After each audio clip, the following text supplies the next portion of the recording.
Κύριε Μελά, οι αγρότες θέλουν να γνωρίζουν ποιους όρους πρέπει να ακολουθήσουν για να εισπράξουν τη συνδεδεμένη ενίσχυση με τη νέα ΚΑΠ. Έχω αναφερθεί ήδη σε αρκετές από τις ενημερωτικές ημερίδες που έχουν γίνει. Υπάρχει μια γκάμα προϊόντων του αγροδιατροφικού τομέα. Ας ξεκινήσουμε λίγο από τις ενισχύσεις που έχουν δοθεί στην κτηνοτροφία και οι οποίες αντιπροσωπεύουν πάνω από 50%, γύρω στο 56% αν θυμάμαι καλά, του συνολικού ποσού. Οι συνδεδεμένες λοιπόν στην κτηνοτροφία θα δοθούν ως ενίσχυση ένα μέρος τους για να αποδώσει δικαιώματα στα ειδικά δικαιώματα που μέχρι τώρα υπήρχαν και καταργήθηκαν με τη νέα κοινή αγροτική πολιτική, για να καλύψουν ανθρώπους που δεν έχουν εκτάσεις για να ενεργοποιήσουν, εκτάσεις βοσκοτόπων για να ενεργοποιήσουν ζώα. Αυτοί οι άνθρωποι δηλαδή δικαιούνται να πάρουν ειδικά δικαιώματα, οι άνθρωποι που είχαν στην προηγούμενη περίοδο και δεν εμφανίζουν κανένα εκτατικό δικαίωμα. Είτε το έχουν είτε δεν το δηλώσουν. Οι άνθρωποι αυτοί λοιπόν θα πάρουν από τις συνδεδεμένες ενισχύσεις ειδικά δικαιώματα. Σε ό,τι αφορά τα εγωπρόβατα υπάρχει μια σημαντική αύξηση. Υπάρχουν κάποια δεδομένα για την καλή ποιότητα του γάλακτος προς παραγωγή, κυρίως φέτας που μας ενδιαφέρει, αλλά και σε όλα τα γαλακτοκομικά υψηλής ποιότητας που έχει η πατρίδα μας.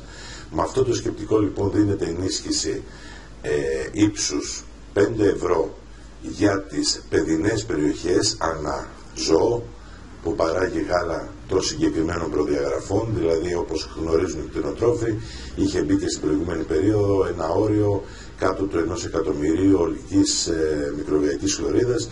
Θα ισχύσει και σε αυτό και να εφαρμόζουν καλές πρακτικές στο στάβλο τους. Σε ό,τι αφορά την υπόλοιπη Ελλάδα, δηλαδή ορεινές και νησιωτικές περιοχές, το ποσό αυτό θα ανεβαίνει στα 7 ευρώ ανά ζώο.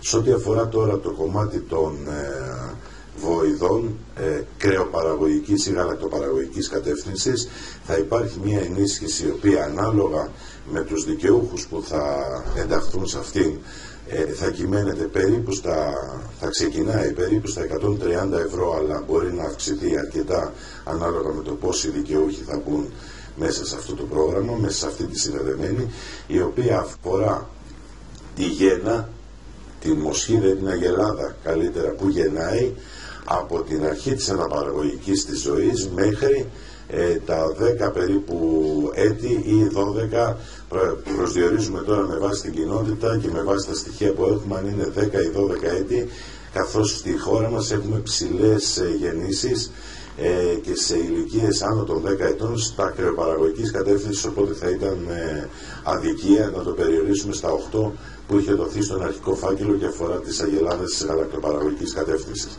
Σε όλα τα άλλα φυτικά τώρα, αντίστοιχη ενίσχυση παίρνει το ρύζι με παράδοση σε μήλους, σε ομάδες παραγωγών όπως και σε ενώσεις, ούτως ώστε να φαίνεται ότι παραδίδουν αυτό το προϊόν. Στα κτηνοτροφικά ψυχανθή επίσης με την παράδοση, προκειμένου να μην υπάρχει διακίνηση εκτός νομίμων διαδικασιών.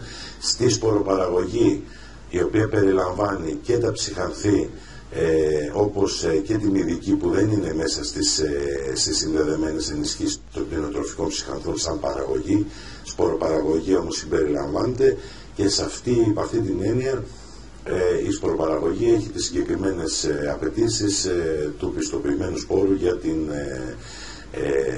για την σποροπαραγωγή, το οποίο θα ελέγχεται, θα παίρνει το πιστοποιητικό του ΚΠΕΛ, όπως πρέπει να γίνεται σε όλες αυτές τις διαδικασίες που πιστοποιούνται. Οπότε η ουσιαστική προϋπόθεση θα είναι το πιστοποιητικό του ΚΠΕΛ. Στα τέφλα νομίζω θα είναι βάση των παραδόσεων, όπως και στο βαμβάκι. Ακριβώς, το βαμβάκι παραμένει όπως ήταν.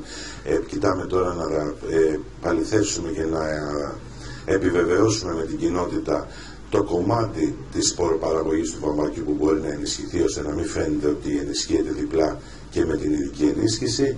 Στο κομμάτι των σιτηρών έχουμε στο σκληρό σιτάρι, αυτή τη στιγμή μετά από απόφαση πολιτικής ηγεσίας ορίστηκε τουλάχιστον για τα 2 πρώτα χρόνια στα 12 κιλά στο στρέμμα και στη συνέχεια θα αυξηθεί στα 16. με το δεδομένο του πιστοποιημένου σπόρου για αυτά τα κιλά, χωρίς να υπάρχει σε σχέση με την προηγούμενη περίοδο η υποχρέωση της ολοκληρωμένης διαχείρισης.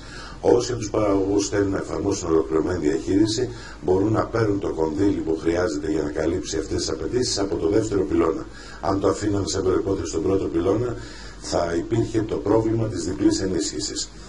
Σε ό,τι αφορά μαλακό σιτάρι δεν έχει ενίσχυση.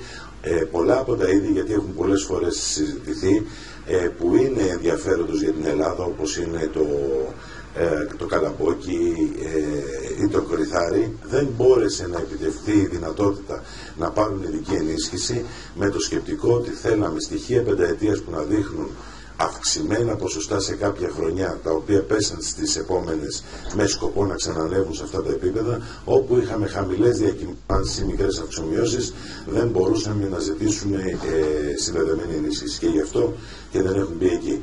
Στα πορτοκάλια και στα ροδάκινα που πάνε προς χυμοποίηση έχουν αντίστοιχα υποχρέωση να παραδίδουν στη χυμοποίηση. Στα ροδάκινα είναι τουλάχιστον 900 κιλά και πάνω, προκειμένου να πάρουν σαν κατόφλι, προκειμένου να πάρουν τη συνδεδεμένη ενίσχυση για όλα τους τα στρέμματα.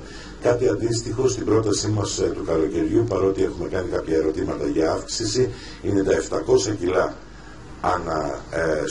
αναστρέμα, με σκοπό ο δικαιούχος να πάρει την συνδεδεμένη ενίσχυση για όλα τα υπόλοιπα στρέμματα. 700 κιλά είναι για τα πορτοκάλια, να κάνουμε μια διευκρίνηση. Η πρότασή μας το καλοκαίρι ήταν κατόφλι από 700 κιλά αναστρέμα και πάνω, για να μπορεί κάποιος να είναι δικαιούχος σε όλη του την καλλιέργεια, να παίρνει για όλα του τα στρέμματα. Αυτό το σκεπτικό, επειδή κάποιοι θέλαν να ανέβει η ποσότητα γιατί έχουν περισσότερα πορτοκάλια προς χυμοποίηση, και επειδή η κοινότητα τα προσδιορίζει αυτά με βάση τα καλλιεργούμενα στρέμματα, έχουμε στείλει ένα ερώτημα. Αν τυχόν δεν μας διαταράσει τον προϋπολογισμό, μπορεί να ανέβουμε λίγο σε αυτό, αλλά η αρχική πρόταση είναι στα 700 κιλά. Ωραία. Οπότε νομίζω καλύψαμε όλα τα προϊόντα. Μεταξύ σκόλικες είναι με υποχρέωση παράδοσης, τη δίναμε αυτά για το μετάξι, αλλά έχουμε βάλει πρόσθετο, γιατί χάνονταν αυτά τα προϊόντα, μόνο με παράδοση σε αναπηνιστήριο για να μπορούν να παράγουμε μετάξι. Όπως επίσης, δεν ξέρω αν ξεχνάω κάτι, τα σπαράγγια που επίσης είναι καλλιεργητική φροντίδα και παράδοση.